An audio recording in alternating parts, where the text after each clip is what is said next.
چلتے ہیں یہ ابو ذر مکہ جا کے کیوں اعلان کر رہے ہیں؟ بہت بیداری سے سن لینا عزیزو، میں ہر جملہ کتاب نچوڑ کے بناتا تاکہ اگر آپ جملہ محفوظ کر لیں تو کتاب کی اور آپ کو بہت کھلتے جائیں۔ تو جملہ حوالے کر رہا ہوں، ابو ذر آپ مکہ کیوں جا رہے ہیں؟ آپ سنو، تم اپنی زندگی میں رہتے ہو وہیں سے سمجھ سکتے ہو۔ میڈیا ہمیشہ کیپٹل میں رہتا ہے۔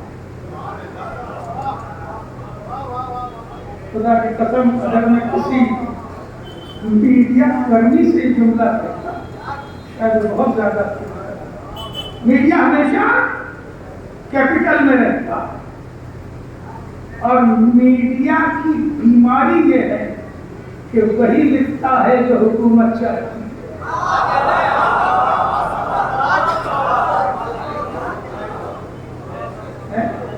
آپ کو میڈیا اتنا میرٹھ میں نہیں ملے گا جتنا لکھنؤ میں حضرت گنج میں ملے گا۔ چلے جائیں گے لائن سے 20 گاڑیاں آپ کو ملیں گی، آپ نہیں دکھا سکتے۔ میڈیا کہاں رہتا ہے؟ کیپٹل میں رہتا ہے، اور وہی لکھنا چاہتا ہے جو حکومت چاہتی ہے۔ جملہ راجہ نہ کرنا بھی تو بہت بڑا جملہ پیش کر رہا ہوں۔ مدینے میں میں تھا سلمان کے ساتھ، میں نے مدینہ چھوڑا، شام آ گیا، شام میں خدمت کرتا رہا۔ میں نے یہی دیکھا کہ راوی جو اس وقت کا میڈیا ہے وہ حکومت کی خواہش لکھ رہے ہیں۔ اس وقت کا میڈیا کیا تھا؟ راوی حکومت کی خواہش لکھ رہے ہیں، لہذا میں نے حق اہل بیت، جملہ سنبھال لینا بھی کو، حق اہل بیت پہنچانے کے لیے اس میڈیا کا انتخاب کیا ہے جسے اللہ نے بنایا ہے کعبہ، جہاں دنیا بھر کے لوگ آتے ہیں،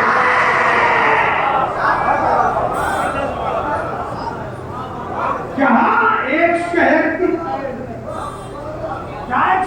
قید نہیں، ایک قبیلے کی قید نہیں، ایک ملک کی قید نہیں، جہاں ہر ملک و قبیلہ کے لوگ، ہر شہر کے لوگ ہوں گے، وہاں میں نے حق اہل بیت پہنچانے کے لیے اپنے کو اس مشقت سے پہنچا دیا۔ اور اب میں بتا رہا ہوں، علی کی محبت ایمان ہے، اور علی کا بغض یا کفر ہے یا نفاق ہے۔ اللہ اسی کی سرپرستی کرے گا جو محبت علی سے وابستہ رہے گا۔ اب سمجھ میں آیا کہ انکار بیعت مدینے میں کر کے حسین کوفہ یا کربلا کیوں نہیں آئے، مکہ کیوں گئے؟ بیدار ہوئے؟ میں نئی طرف سے آپ کو آشنا کرا مدینے میں اب بحث وقت نہیں ہے کہ میں آپ کو ادھر لے کے چلوں۔ انکار بیعت کہاں کیا؟ مدینے میں۔ انکار بیعت حاکم وقت کے خلاف کیا ہے، تو سرکار مدینے سے نکلتے ہیں تو کوفہ آ جاتے ہیں، کوفہ ٹارگیٹ تھا، کیا پھر کربلا آ جائے، شام کا وقت کرتے ہیں۔ یہ حضور مدینے سے مکے کیوں گئے؟ مکے صرف اس لیے گئے تھے کہ مکہ اللہ کا بنایا ہوا میڈیا پلیٹ فارم ہے، جہاں ساری دنیا کے لوگ آئیں گے، اور مقام حیرت بھی ہے اور مقام عبرت بھی ہے۔ وقت نہیں ہے کہ میں سے زیادہ آگے آپ کی خدمت کروں۔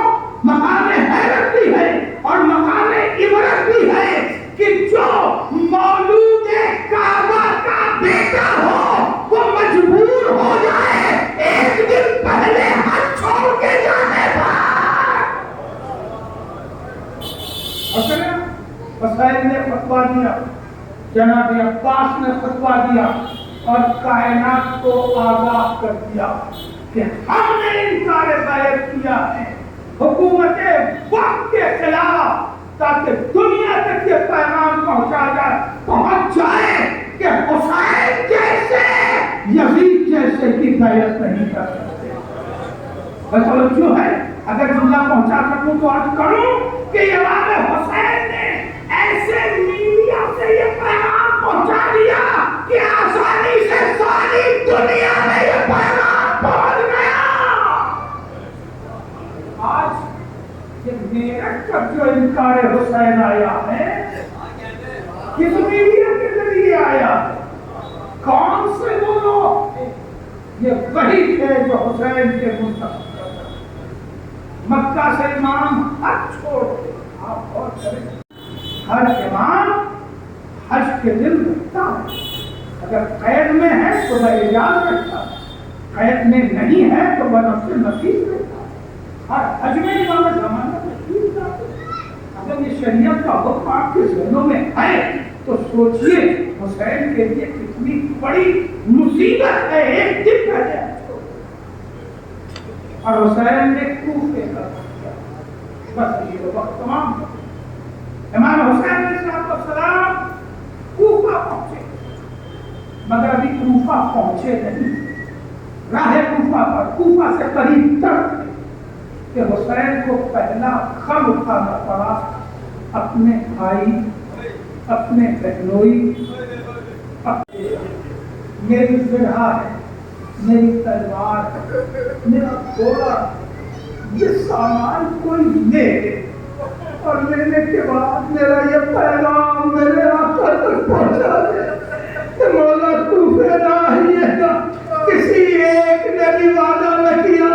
اور اس کے بعد جناب مسلم کو بالا خانے میں پہنچا کے جب زمین پہ ڈھکیل کے مارنا چاہا، جناب مسلم نے وہیں سے سلام کیا، السلام علیکہ یا ابا عبداللہ. حسین خیمے میں بیٹھے تھے، ان کے کھڑے ہو گئے، آواز علیکہ السلام یا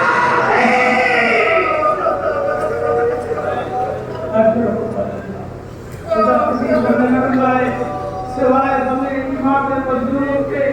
اگر یہ جملہ جیسے ہی شہزادی زینب نے سنا السلام علیکہ السلام یا اخی، تڑپ کے آ گئی. بھیا کس کے سلام کا جواب دے رہے ہو؟ کہا بہن مسلم مار گئے، مسلم شہید ہو گئے. بہن مسلم کی ایک چھوٹی سی بچی ہے جو سکینہ کے ہم ہے، اس بچی کو میرے پاس لاؤ. بچی آئی، بعد میں اپنی آغوش میں بٹھایا، پیشانی کا بوسہ دیا، سر پہ جیسے ہی ہاتھ پھیرا، بنی ہاشم کے گھرانے کی بیٹی سمجھدار اتنی تھی، ہاتھوں کو جوڑ کے ایک ہی جملہ پوچھا،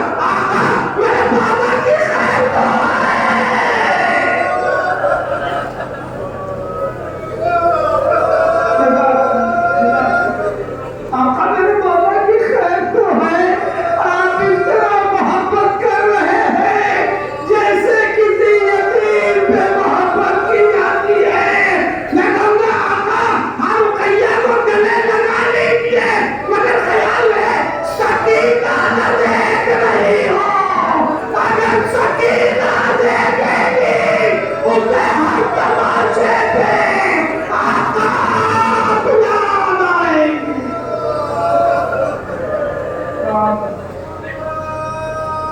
خدا کسی کو نظر لائے سوائے ہمیں